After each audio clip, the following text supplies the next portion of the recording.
Dayaw iti Diyos Ama, manakabalin ti so amin, kasin nakisalaysay, kadag iti sorsorat, iti may panggap, iti na Diyosan na sorsoro, nakas kinunana, iti adalan na pong Isu Kristo idi.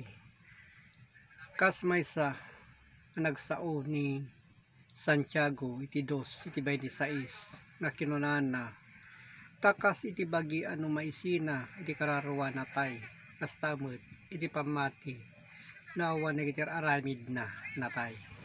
So dahi takapsat nga maksorbaran tayo mat gapo iti pamati, gapo iti nakita abanag nga iti daduma mapukaw iti agos na iso iti may bilang anatay ni kita. Kastamot iti awan iti pamati na no bilang awan ti muna nga pagipataros kadigiti na Diyosan na sorsoro awan ti muna iso dayta iti may bilang anatay, iso dayta iti taraon iti espiritu.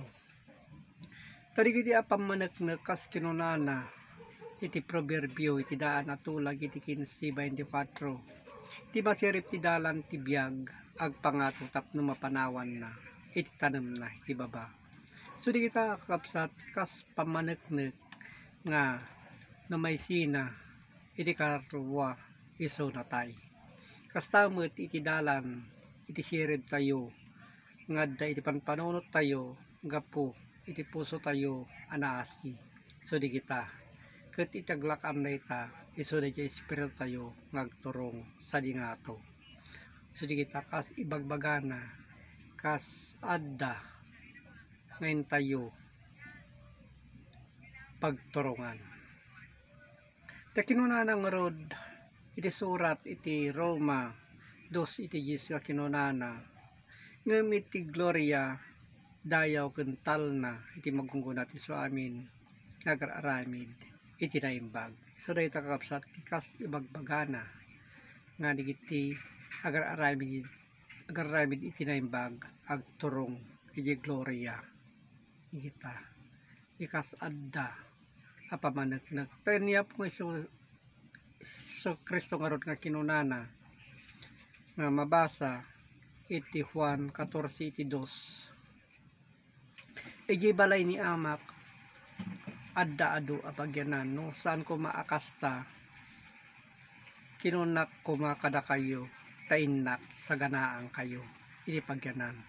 So dahi takapsat kas adda ngay bagbagana nga isaganaan na tayo iti pagyanan anya iti aglakam iti dayta isumot laeng dayjay kararwa tayo agturong iti Dios nga isaganan na iti inna iuli idi tano kas pangarigan mata iti tao so dayta may sinan iti lasag tayo mabati ditoy espiritu tayo iso iti agturong ijay ngayon sagana na po nga Isu Kristo apagyanan ni kita.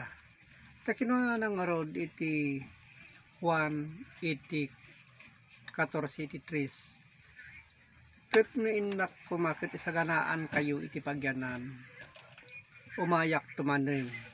So dayta ti bagbagana nga umay tumanen ket ikuyog kayon to kanyak metlaeng tapno no adinno tiyan ko adda kay met kuma. So dayta tinaimbagbaga idi na po nga Isu Kristo tibayat iti pinagyan adal na idi nga iti kaadana iti rabaw iti daga.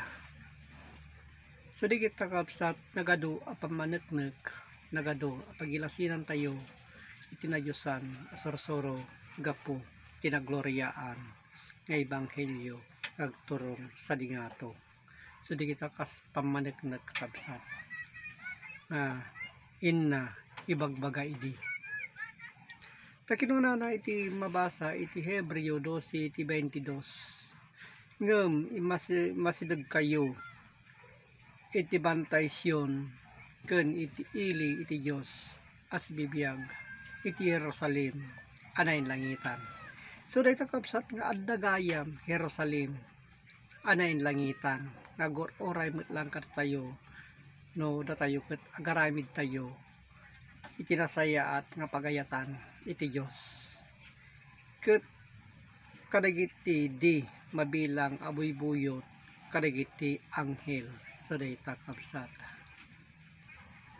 Kadagiti apamaneknek na pudno digitoy ngayon na ibagbaga tilinaon kadagiti sorsorat ti pagbasaan.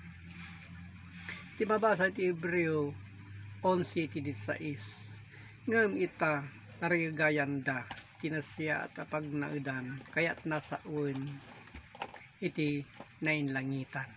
Nikita kapsat ti bagbagana nga pagyanan iso ijediso anain langitan. So di kita gapo iti Diyos saan na ida nga ibain nga iso awaganda a Diyos da tain sa ganana kadakwada iti pagilyan.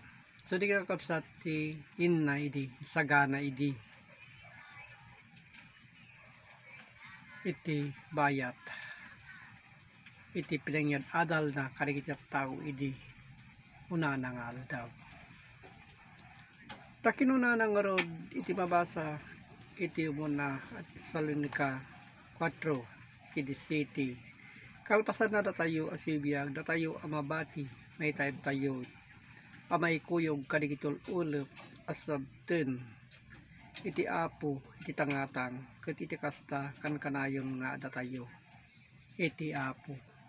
So di kita ngano matay ti taon sumabat so na kadagitol ulep na pong si Kristo ket ipangato na iti kayat na nga ipangato nakapudno.